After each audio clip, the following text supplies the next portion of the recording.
Welcome back to the channel and I hope you are doing absolutely well. This is back with another video. So today's gonna be the review of the Pixel extended ROM based on Android 11 for the Redmi Note 5 Pro. So without any further ado, let's now get started.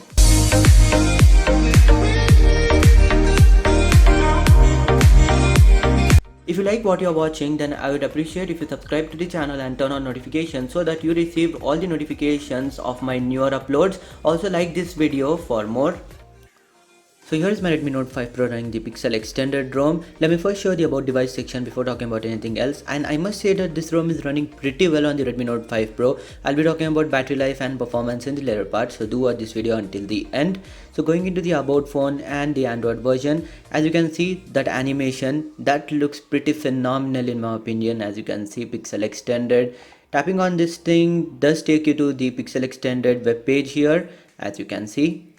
So it shows about features and other stuff about the ROM. So if you are interested in that, you can have a look at it. And that animation is pretty cool. So talking about the Android version, this is obviously Android 11, the latest, as you can see over here. So talking about the security patch, it's of 5th October 2020. And the kernel here is the extended kernel 4.4.238 and the build date is of October 19, 2020. This is the latest build, at least at the time of recording this video.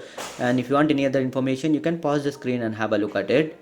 So talking about other stuff like the digital well-being, as you can see here is the digital well-being and parental control, and here is my today's usage. I have been using this ROM from like 1 day now, almost 1.5 days, and I'm pretty satisfied with its performance, etc. So talking about the security, fingerprint scanner is working absolutely well. Let me show you that. Sometimes it gives errors like fingerprint not detected, etc.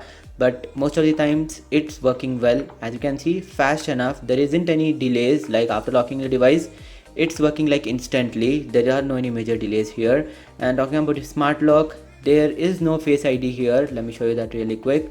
As you can see, on body detection, trusted places, no face ID whatsoever.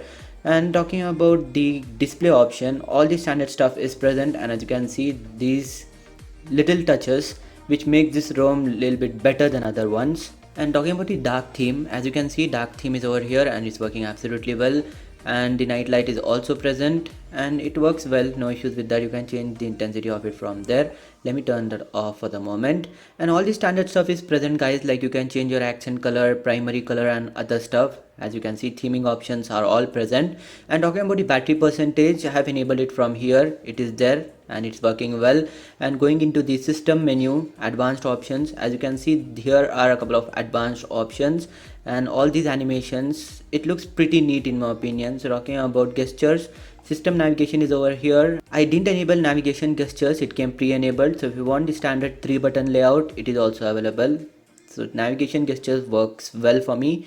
So talking about the performance in this ROM, let me show you my last Geekbench result really quick. So going into the Geekbench and the history, as you can see, this was when I first installed the ROM and I got a score of 1184 on the multi-core and 274 on the single core. Yes, slightly lesser than the Corvus OS, because I remember Corvus OS was able to score 1222, something like that, but the single core score is pretty similar. And talking about these results, this was when the device was cool enough, like it was after 12 hours of standby. 272 on single and multi-core score jumped to like 1205 here. That's pretty good. Talking about the performance in this ROM, it's working pretty well. I didn't had any issues whatsoever. There aren't any major lags in the system whatsoever. App opening times are also fast enough. Here it is, no any delays whatsoever there. And all the third-party applications are also working absolutely well. Even gaming is pretty good in this ROM. There were no any frame drops whatsoever while playing Call of Duty Mobile and some other heavy games too. It's working well, no issues with that. So talking about other stuff like the pre-install application, here are a couple of pre-install applications except XAPK installer, YouTube, and this camera app. This is the Google camera app and Call of Duty. All the apps came pre-installed with this ROM, and yeah, obviously the Geekbench. Gmail came pre-installed. I didn't install that. Chrome also came pre-installed, and this ROM comes with GApps pre-installed. You need not to flash any GApps on top of this one. So here is the standard camera app. This is the MIUI camera. Oops, this is the Google camera. Icons are pretty similar, as you can see. I just cannot make out what camera is what, but this is the Google camera what I have installed. The Gcam and the night sight, etc. is working absolutely well, no issues with that. 4K video recording isn't working with the Gcam, but with this camera app 4K video recording is working fine. As you can see, portrait mode it's still bugged. So when you zoom in to the object, it gives force closures. Yes, as you can see, the camera has got stuck here, so that's what it is. Apart from portrait mode, photo, video, etc. is working well. And talking about the video recording, let me show you 4K option really quick. So going into the settings and the video recording quality, 4K 30 frames. As you can see, that is purely because of the camera, I mean the lighting, not because of the camera. No issues with that. And the speaker quality on this ROM is pretty good, pretty loud enough. And the recents, let me open an application really quick to show you guys. The recent menu has got a little bit revamped here. Screenshot and select option is present. Here it is. So that screenshot option, I hope developer removes that screenshot option and puts the clear all button here. That would be really nice. And talking about the battery life in this ROM, let me show you my battery state till now. So going into the battery and the battery usage. As you can see, this was my usage, pretty much mixed usage here. A couple of applications aren't appearing too, and for me the battery life is pretty good in this ROM, pretty damn good I should say. And these are not accurate guys, like I used YouTube for 40 plus minutes and the drain was just 7%, 6 to 7%, that's it. That's pretty incredible. And on 1080p full brightness I was using YouTube, Geekbench and all other applications. Like camera apps aren't appearing at all. I have used that. I used to take some sample shots in order to check the night sight etc on the Google Cam, and yep, everything is working absolutely well. In a nutshell, the battery life in this ROM is pretty good. I must say that battery life is slightly better than other ROMs which I have reviewed too, like Corvus OS etc. It's pretty much similar to Corvus OS, but there are slight improvements in terms of battery life here. There are no any noticeable changes, but still battery life is pretty good in this ROM. A big thumbs up to the developer for that. No issues with the battery life. So talking about some of the wallpapers that comes with this ROM comes with a bunch of wallpapers I should say. So select this one, and as you can see, yes, in this menu there is lag.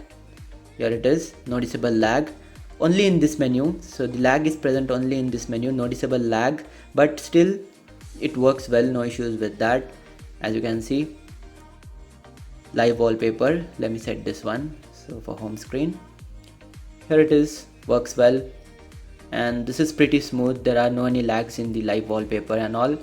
As you can see, pretty good and pretty dope stuff here. So guys, the end conclusion would be that you can definitely use this ROM as your daily driver. If you are looking for an Android 11 ROM to use as a daily driver, you can go with this ROM too. It has got pretty good customization, pretty good in terms of performance and battery life. So this was a quick little review of the Pixel extended ROM based on Android 11 for the Redmi Note 5 Pro. So that's pretty much it for this video. If you liked it, please give it a big thumbs up and do subscribe to my channel for more videos like this. Also do follow me on Instagram, link is in the description or it's appearing somewhere on the display. This is all about technology 24/7.